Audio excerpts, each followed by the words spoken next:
Assalamualaikum warahmatullahi wabarakatuh dan salam sejahtera. Alhamdulillah, alhamdulillahi rabbil alamin, wa bihi nasta'in, wal aqibatu lil muttaqin, wala udwana illa 'alal zalimin. Terima kasih kepada pengerusi majlis yang dihormati kekanda saya yang berhormat Datuk Seri Hamzah Zainuddin, Siasat Agung Perikatan Nasional Merangkap Ahli Parlimen Larut.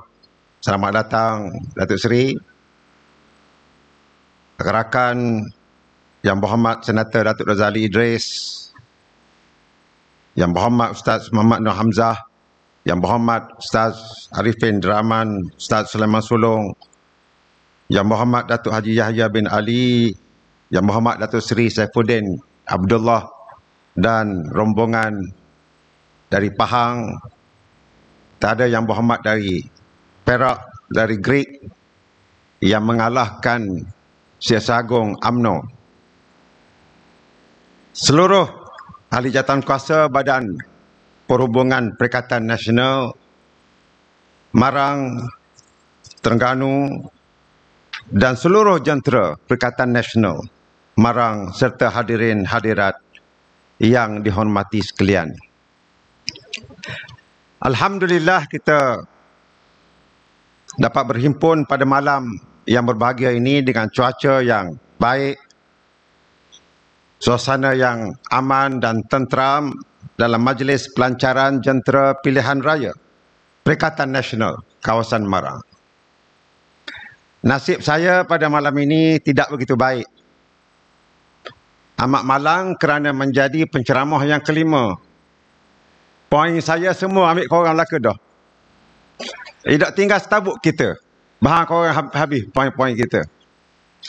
Apa pun yang penting ialah kita mengalu-ngalukan kedatangan kunjungan Siasat Agung Perikatan Nasional Datuk Seri Hamzah bersama dengan seluruh rakan-rakan ke majlis kita pada malam ini, yang merupakan suatu komitmen, kesatuan hati dan gerak kerja untuk kita memastikan bermula daripada malam ini dan malam-malam yang seterusnya sehingga kita mencapai keputusan pilihan raya di 6 negeri, kita mahu menawan negeri-negeri yang belum kita tawan dan mengekalkan kemenangan di negeri yang kita telah menang.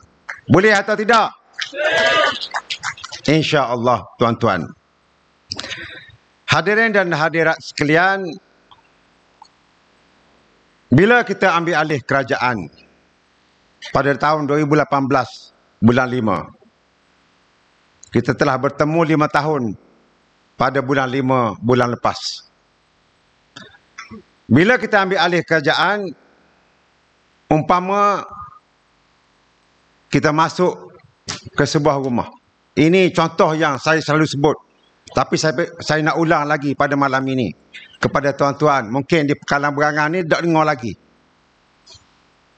Kita nampak rumah tu daripada luar, comel. Dengan cat dia, ada pokok bunga luar. Dengan atap pun nampak comel daripada luar. Itulah gambaran kita ambil alih kerajaan pada bulan Mei 2018. Tapi bila kita masuk ke dalam rumah, kita tengok rupa-rupanya atap bocor. Rupa-rupanya dapur tak ada setabuk. Rasa nak pergi bilik air, gigit di bilik air, air tak ada pula. Toilet tak boleh pakai. Berasa nak tidur, nak kelak. Tengok-tengok katil pun tak ada. Lembek jauh sekali lah. Tilang jauh sekali. Tak ada pengesekara atas rumah. Atap bocor. Siapa latar pun jadi berkulak. Itulah gambaran bila kita ambil alih kerajaan di peringkat awal pada tahun 2018. Bermacam-macam perkara yang perlu kita baiki. Sebab itulah apabila ada di kalangan yang bertanya tentang pembangunan yang dilakukan sepanjang kita menjadi kerajaan 5 tahun ini. Kita nak buat rumah baru ke, kita nak kena selesai rumah yang sedia ada tu dulu, sebelum kita buat rumah lain di sebelah rumah yang kita baru masuk tu. Tentulah secara logiknya ialah kita kena perbaik rumah ini. Kita baiki atap, kita baiki dapur, baiki toilet, beli perabot, nak baiki dulu. Hak mana inilah yang dinamakan sebagai fiqh aulawiyat, ataupun kita buat keutamaan. Rakyat kita ramai. Pelbagai pekerjaan rakyat, masalah berbagai-bagai. Maka kerajaan kena pertimbangkan nak selesai hak mana dulu. Nak selesai masalah petani, masalah nelayan, masalah rakyat yang tidak bekerja, orang muda, orang tua, macam-macam yang perlu kita buat keutamaan nak selesai mana. Itulah gambaran kita masuk rumah tadi. Nak beli katil dulu ke, nak sebaiki atap dulu? Tuan-tuan, baiki atap dulu ke beli katil dulu? Baiki atap dulu. Beli katil, atap bocor, balik asal juga, rosak. Maka kita membuat pertimbangan kerajaan mana yang nak dibantu dan diselesaikan masalah rakyat terlebih dahulu. Jauh sekali daripada nak bina rumah baru. Apabila kita ambil alih kerajaan,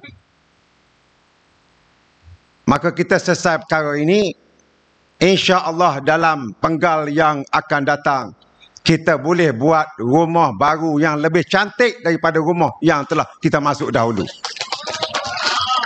Yang menjadi masalah dengan kerajaan sebelum ini, daripada tahun 2004 sampai 2018, awal 2018, ada 3 menteri besar. Setiap kali menteri besar bertukar, projek-projek yang lama dia berhenti, dia buat baru. Tak ada molek lagi, berhenti buat baru, macam yang Tok Lee sebut tadi. Inikah bentuk kerajaan yang tuan-tuan nak? Masing-masing nak tunjuk pembangunan yang mereka boleh buat, sedangkan masalah rakyat tidak diselesaikan.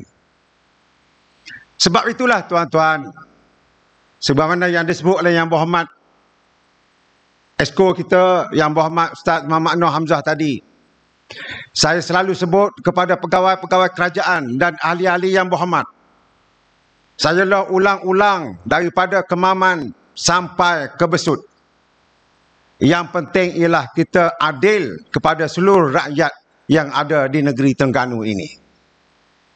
Kerana besok kita akan ditanya oleh Allah Subhanahu wa Ta'ala.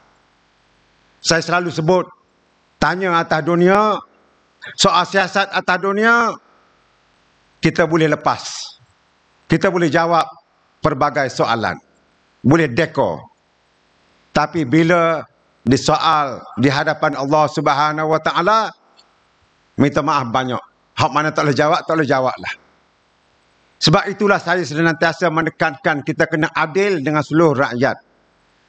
Dan dalam pilihan raya yang akan datang ini menjadi tanggungjawab kita semua untuk mengajak seramai mungkin rakan-rakan anak beranak kita di luar sana, anak-anak muda yang sebelum ini tidak memberi sokongan, tidak pernah mengundi Perikatan Nasional dan PAS, untuk bersama kita ajak mereka, pimpin tangan mereka, bantu mereka supaya mereka boleh dan bertekad untuk mengundi kita dalam pilihan raya yang akan datang ini. InsyaAllah. Boleh atau tidak? InsyaAllah. Hadirin hadirat sekalian, pelbagai perkara disebut dalam ucapan sahabat-sahabat saya sebentar tadi. Betapa kerajaan di peringkat persekutuan yang ada ini berada dalam keadaan yang tidak menentu. Macam tak ada perbincangan di kalangan menteri-menteri. Orang kampung kata istilah macam tak ada WhatsApp group. Seorang kata begini, orang lain kata begini, tiba-tiba terpaksa pula orang lain pula membetulkan kenyataan di kalangan menteri-menteri yang ada. Macam tak ada WhatsApp group. Sebab itulah kita lihat ini memeningkan kepala ramai kalangan. Pegawai-pegawai kerajaan pun pening kepala. Rakyat tak usah kira lah. Pening. Dan akhirnya yang memberi kesan ialah keadaan negara kita yang tidak stabil. Bila negara tidak stabil, akhirnya kesan ialah kepada kita semua yang menjadi rakyat dalam sebuah negara. Sebab itulah dalam pilihan raya yang akan datang ini, insya-Allah kita kena beri mesej yang sungguh, yang serius, yang jelas bahawa masa depan kerajaan UMNO Barisan Nasional dan PH hendaklah kita tamatkan di negeri-negeri yang bertanding dalam pilihan raya, dan insya-Allah ianya akan menjadi suatu azimat yang kuat untuk melakukan perubahan di Putrajaya, insya-Allah. Yang paling penting ialah kita semua mesti bergerak. Tak nanti jadi jentera pilihan raya. Orang perseorangan boleh mainkan peranan masing-masing. Kita ramai anak beranak. Kita ramai saudara mara yang berada di luar daripada Terengganu, yang balik mengundi, ajak mereka. Semua ini adalah peranan saudara-saudari, tuan-tuan yang hadir pada malam ini dan yang mendengar secara online. Ada kerja yang mesti dibuat sebagaimana arahan Jabatan Pilihan Raya Negeri. Ada aturannya. Dan jangan leka dalam kita menjalankan tugas kita. Kerana lawan kita akan menggunakan pelbagai cara. Kalau main bola tu tak cukup dengan dia rasa nak kalah, dia akan peteh kita, sepak kaki kita. Dia akan pegang goli kita. Macam-macam perkara dia akan buat. Jangan lemah semangat. Insya-Allah kita kena teruskan sehingga tiupan whistle yang terakhir. Kita belum menang sehingga kita tempuh garisan penamat dan sehingga whistle itu dibunyikan. Insya-Allah. Boleh atau tidak tuan-tuan? Saya rasa itu sajalah yang saya nak sampaikan kepada semua. Sekali lagi terima kasih kepada rakan-rakan yang datang, terutama Datuk Seri Hamzah yang datang dari jauh bersama dengan Datin Seri dan semua hadirin hadirat. Moga-moga ini boleh menjadi suatu pembakar semangat kita untuk kita mengekalkan kerajaan di negeri Terengganu ini dengan prestasi yang lebih baik dengan 32-0 insya-Allah. Dan seterusnya meyakinkan rakan-rakan kita di negeri yang lain untuk melakukan perubahan yang sama. Insya-Allah ianya adalah suatu kebaikan yang akan berpanjangan dan dikira sebagai suatu pahala di sisi Allah Subhanahu wa taala. Sekian, wabillahi taufiq wal hidayah. Wassalamualaikum warahmatullahi wabarakatuh. Perikatan Nasional, Perikatan Nasional, Perikatan Nasional. Takbir. Assalamualaikum warahmatullahi wabarakatuh.